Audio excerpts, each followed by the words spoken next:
Hi, Jana. Kamusta kayo dyan sa Pilipinas?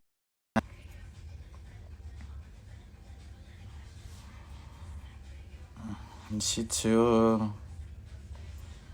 Cookie Sitch. Hello. Apply ako PA, mama. Gimme. Hi, Daniel. Hi, mag-ahit na para later. Churu.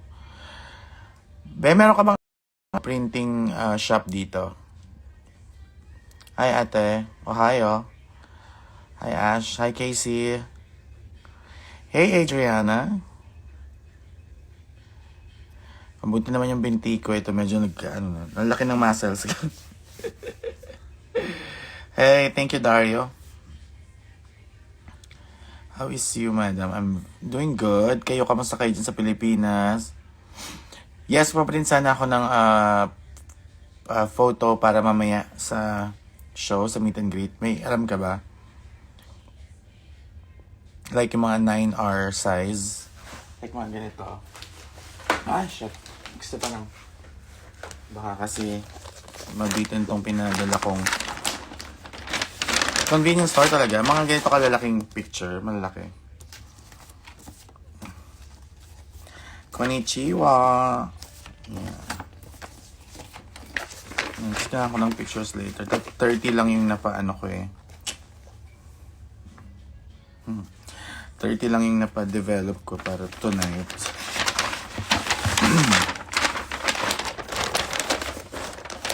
Pero kasi may rehearsal na ako ng 12:30.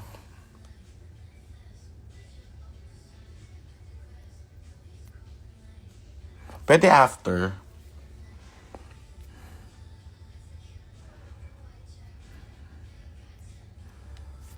Bubunot mo na ako na. Umulan ba dito? Hindi po. Actually, maaliwalas dito. Ito yung view ko. Ayan.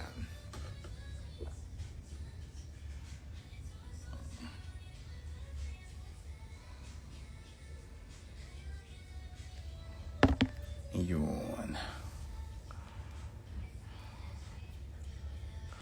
Hindi pa ako nag-breakfast. Mamaya na after ng rehearsal.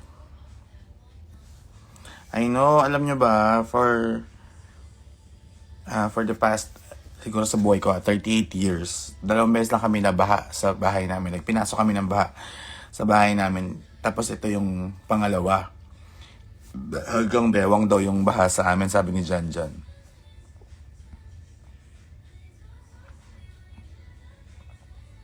Basta mag-ingat po kayo lagi, ha? Sa mga wala pa pong kuryente, ayan, charge po. Alam ko may mga malls na bukas para makapag-charge. Ano pa ba? Ayan, yung Angat Buhay po sa QC, open po yun 24 hours. And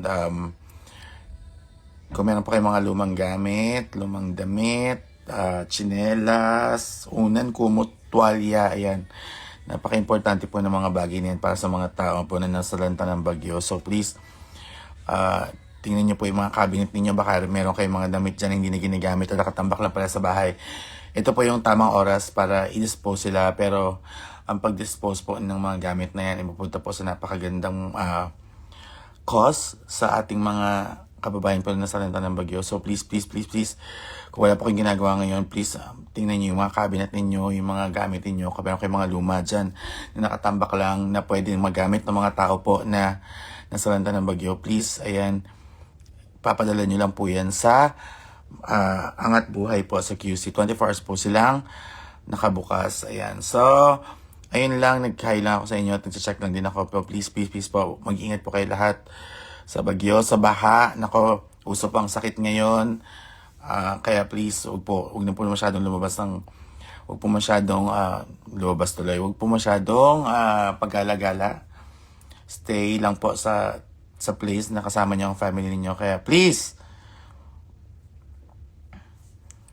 kasi medyo kailangan ko na pala magbunot ng mga sumpa ko kasi may show ako mamaya. So, kailangan ko na po magbabay. Maraming salamat po sa mga nagpapadala ng tulong at sa magpapadala pa po ng tulong.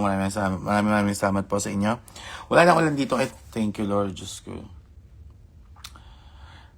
Maraming salamat. Pero di ba nakita ko parang meron pa ng bagyong Leo? Leo. Basta yun, please, mag-ingat po kayo ha. Mag-charge lagi ng battery, ng power bank. Ayan.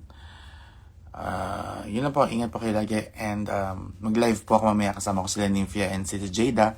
Mwah! Have a nice day po.